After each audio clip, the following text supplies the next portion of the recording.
और देहरादून से बड़ी खबर। धामी कैबिनेट की बैठक जारी, सचिवालय में हो रही है कैबिनेट की मीटिंग। पर्यटन समेत कई प्रस्तावों पर लगेगी मुहर। सीएम धामी की अध्यक्षता में यह बैठक हो रही है। तो बड़ी खबर आपको बता रही हैं देहरादून से। तो धामी कैबिनेट की बैठक जारी है, सभी कैबिनेट के मिनिस्टर्स बैठक में मौजूद और सचिवालय में यह बैठक हो रही है। पर्यटन समेत कई प्रस्तावों पर इस बैठक में मुहर लग सकती है और सीएम धामी की अध्यक्षता में यह बैठक हो रही है। तो बड़ी खबर आपको बता रहे देहरादून से, धामी कैबिनेट की बैठक जारी है, सचिवालय में यह मीटिंग हो रही है। पर्यटन समेत कई प्रस्तावों पर बैठक में मुहर लग सकती है। सीएम धामी की अध्यक्षता में यह मीटिंग हो रही है। मीटिंग में कई अहम प्रस्तावों को लेकर चर्चा की जा रही है। और इसी खबर पर तमाम और जानकारी के साथ में देहरादून से संवाददाता अजीत राठी हमारे साथ जुड़ गए। अजीत, आज की कैबिनेट की बैठक में क्या कुछ रहने वाले, कौन कौन से वो महत्वपूर्ण प्रस्ताव हैं जिन पर मुहर लग सकती है? देखिए, जिस तरह की सूचना मिल रही है, तकरीबन 32 प्रस्ताव हैं आज जो कैबिनेट के समक्ष रखे जाएंगे चर्चा के लिए। और इनमें कई महत्वपूर्ण प्रस्ताव भी हैं। चारधाम यात्रा भी शुरू होने वाली है, पर्यटन से जुड़े भी कई प्रस्ताव हैं। तो इसमें सबसे पहले ये महिला नीति है, कृषि एवं उद्यान है, एरोमा पॉलिसी भी इसमें आ रही है। एरोमेटिक सेक्टर में काफ़ी गुंजाइश उत्तराखंड में होती है, तो एरोमेटिक सेक्टर की एक पॉलिसी आ रही है, जो वुमेन वेलफेयर की एक पॉलिसी आ रही है। और इसके कृषि उद्यान में जो मिलेट्स है उनके समर्थन मूल्य का भी आज मामला आ सकता है, उसको भी प्रस्ताव पर चर्चा करने के बाद मंजूरी दी जा सकती है। 13 संस्कृत गांव बनाने का प्रस्ताव भी यहां पर आ सकता है।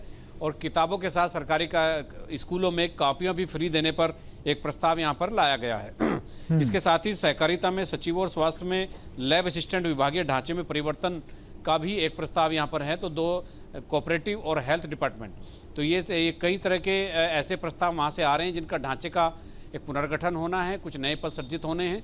और इसीलिए कैबिनेट चूंकि 6:15 बजे शुरू हुई, मुख्यमंत्री को ऋषिकेश से आने में विलंब हुआ।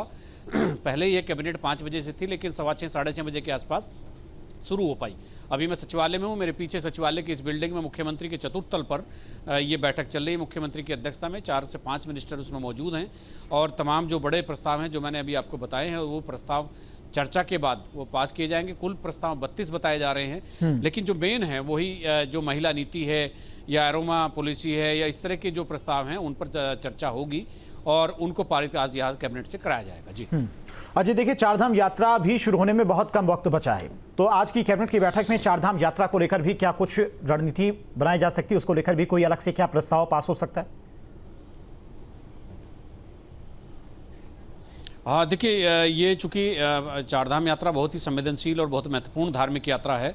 और मैं मतलब अगर इस बात को इस तरह से कहा जाए कि पूरे देश में सबसे लंबे समय तक चलने वाली धार्मिक यात्रा 6 महीने से भी ज़्यादा समय तक चलती है, तो उसके लिए क्या क्या व्यवस्था होनी है। पर्यटन विभाग के कई प्रस्ताव उसमें आज कैबिनेट में लाया जा सकता है उनके प्रस्ताव को, क्योंकि क्या पर्यटन विभाग चारधाम यात्रा का नोडल विभाग होता है और उसी के हिसाब से जो भी प्रस्ताव आज यहाँ पर आएंगे, तो बद्री केदार मंदिर समिति की तरफ से भी कुछ चीज़ें पर्यटन के माध्यम से लाई गई हैं।